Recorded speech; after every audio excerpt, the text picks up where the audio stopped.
You know what's terrifying? It's not what people are saying, it's what they can't say. Imagine you're a parent in China right now. Your kid goes to school. Normal Tuesday morning, you pack their lunch, wave goodbye, and maybe remind them about their homework. And then, your child doesn't come home.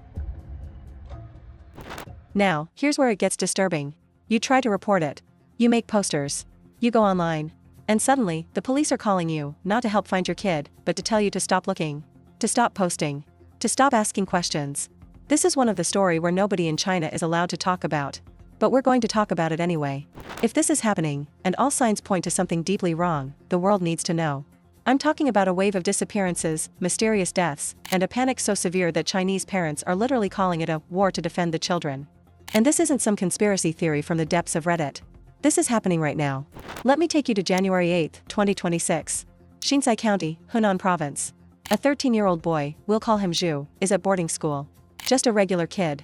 According to everything we know, he was healthy, active, no major health issues. And then, out of nowhere, he's dead. Now, kids dying suddenly at school is tragic. It happens. Medical emergencies, undiagnosed conditions, these things are heartbreaking, but they occur. But here's where this story takes a turn that made the entire internet lose its mind. The school tried to remove the body before the parents even arrived.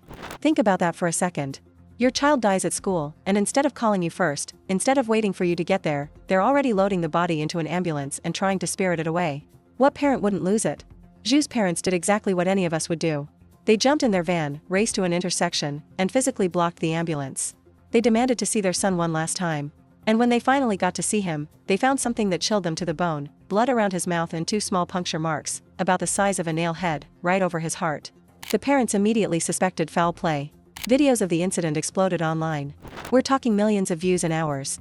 And then, just as quickly, the videos started disappearing. Deleted. Scrubbed. Gone. But you know how the internet works, right? Once something's out there, it's out there. People started re-uploading, screenshotting, sharing through encrypted channels. The authorities were trying to control the narrative, but it was like trying to hold water in a sieve. 3 days later, on January 11th, local authorities released their official statement. Ready for this? They claimed the boy died of heart disease. Those puncture marks on his chest? Oh, those were from the forensic examination. And the blood around his mouth? Just bodily fluids that leaked out when they moved the corpse. The public response was immediate and volcanic. People weren't buying it. Not even close. Here's the thing, the official explanation raises more questions than it answers. First off, when did this forensic examination happen? The parents intercepted the ambulance almost immediately. So you're telling me that in the tiny window between the kid dying and the parents blocking that ambulance, a forensic doctor was already on scene, already conducting an autopsy? At a middle school? As one commenter brilliantly put it, this school must be so professional that they keep a forensic doctor living on site. Second, forensic examinations require family consent. That's not just Chinese law, that's pretty much universal. You can't just start cutting into someone's deceased child without permission. Yet the parents were clearly not consulted. They weren't even notified their son had died until they physically stopped that ambulance. Third, the normal protocol for any sudden death, especially of a child, is to attempt resuscitation. You call emergency services. You try to save them. You don't immediately assume they're dead and start prepping for an autopsy. But according to multiple reports, there was no attempt to save this boy. No call to emergency services. No rush to the hospital. The whole thing stinks. And Chinese citizens knew it stank.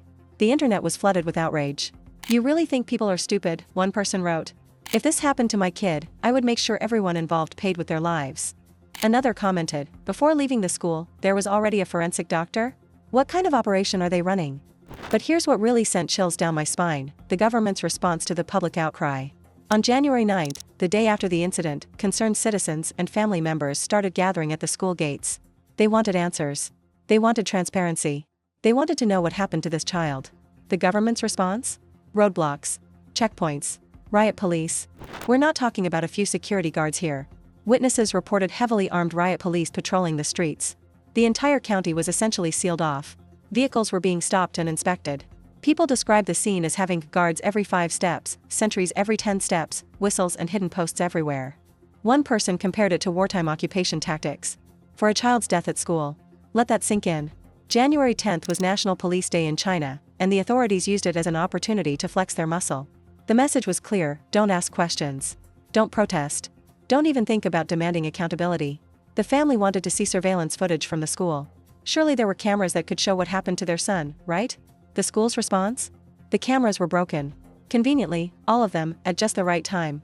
Every camera just happened to malfunction during the exact window when this kid died? The odds of that are astronomical.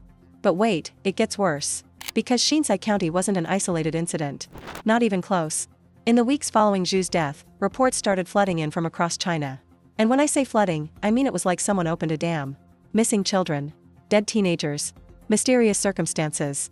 And always, the same official explanation: drowning. Let me walk you through some of these cases, because the pattern is undeniable. December 9, 2025. Luoyang. A 19-year-old named Chen goes missing while traveling. He's not some troubled kid. He's traveled alone before. He even called his grandmother to say he was on a train heading home. And then nothing. Phone signal disappears. No trace. A month later, his body was pulled from the Luo River. Official cause of death? Drowning. No foul play. Case closed. Except people aren't buying it. Why are missing children always found in water? Became a rallying cry online. January 12, 2026. Heilong Town, Hunan. A 13-year-old boy named Wang disappears on his way to school at 6 a.m. His body is found the next day, 3 kilometers from home. And according to circulating reports that I cannot independently verify but are being widely discussed, his corneas and kidneys were missing. Same day. Zhucheng, Shandong Province. A 13-year-old boy named Zhou gets off a bus at noon and vanishes. The family asks to see surveillance footage. Guess what? The cameras just happened to malfunction at that exact moment. Seeing a pattern here? January 7, Huaining, Anhui Province. A 17-year-old high school girl named Wang disappears. As of now, she hasn't been found. These are just the cases that made it through the censorship wall. Online sources suggest the actual number of missing children could exceed 100 just in recent months. And that's only counting the ones people managed to report before their posts were deleted. Now put yourself in these parents' shoes for a moment. Your child goes missing. You're frantic. You do what any parent would do: you make posters, you share photos online, you ask your community for help. This is basic human behavior when someone you love is in danger. But in China right now? The police call you. Not to help find your kid. To tell you to stop distributing those missing person posters. In Shanghai, at Gutsuan Park, a parent was physically confronted by police for handing out notices about their missing child. The police blocked them from distributing any more. In Chengdu, after a university student went missing, the family held a banner outside the campus begging for help. Police arrived, dispersed the crowd, and took the parents away in a police vehicle. Students who took photos were ordered to delete them from their phones. Think about how insane that is. You're being punished for trying to find your missing child. Some parents in Hunan tried to share videos online pleading for help. They begged people to repost, to share, to spread awareness. And they faced immediate censorship. One parent said, "Every time I open my phone, it's filled with people asking, 'Where are the Hunan people?' We are here. It's not that we don't care or won't speak, but we can't post anything. I made several videos, but none could be published." The frustration, helplessness, and the sheer terror of having your child missing and being actively prevented from looking for them. This isn't just tragic. This is dystopian. What's actually going on? Why the sudden surge in disappearances? Why the aggressive censorship? Why are authorities more concerned with silencing parents than finding missing children? The speculation that's emerged is disturbing beyond belief.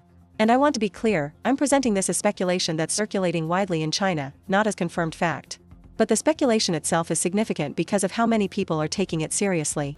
Many Chinese citizens believe these disappearances are connected to forced organ harvesting.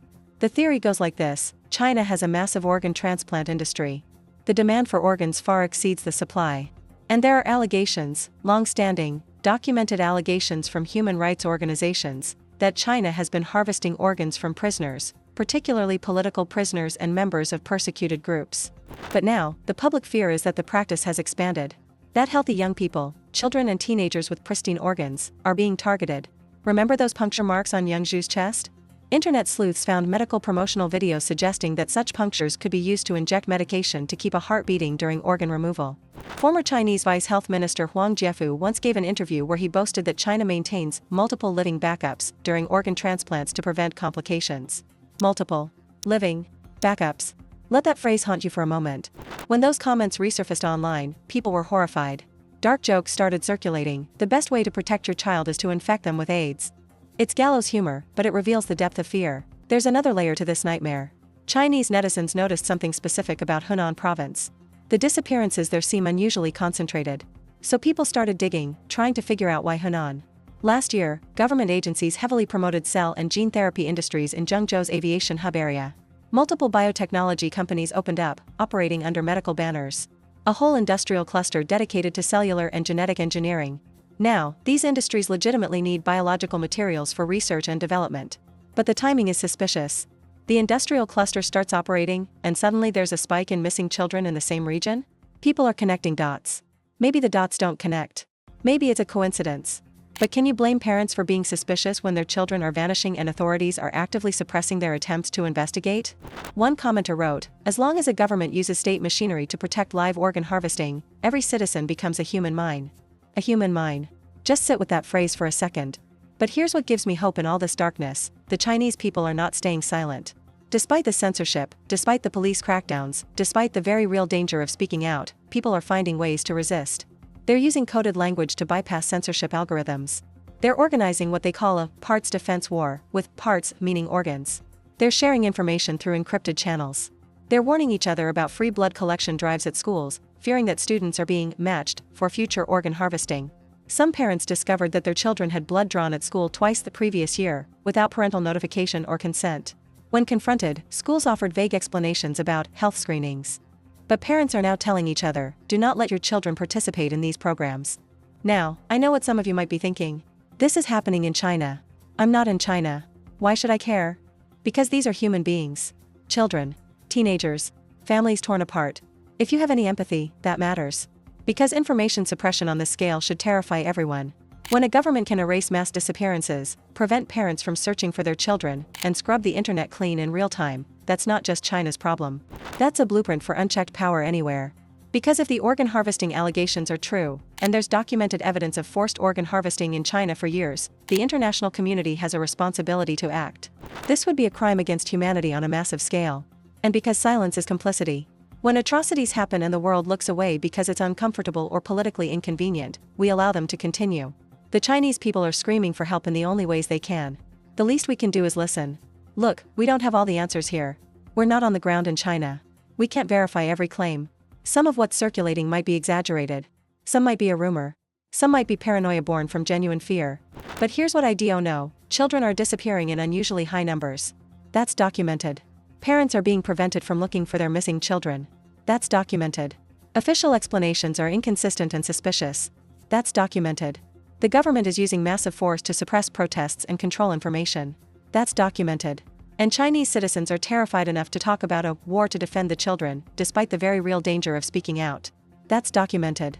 Whether this is organ harvesting, human trafficking, cover-ups of institutional negligence, or something else, something is deeply wrong. And the world's silence on this is deafening. So here's what I'm asking you to do. Don't let this story disappear into the void. The Chinese government might be able to censor their own internet, but they can't censor the whole world. The truth has a way of coming out eventually. It might take months. It might take years. But it comes out. Stay curious. Stay skeptical.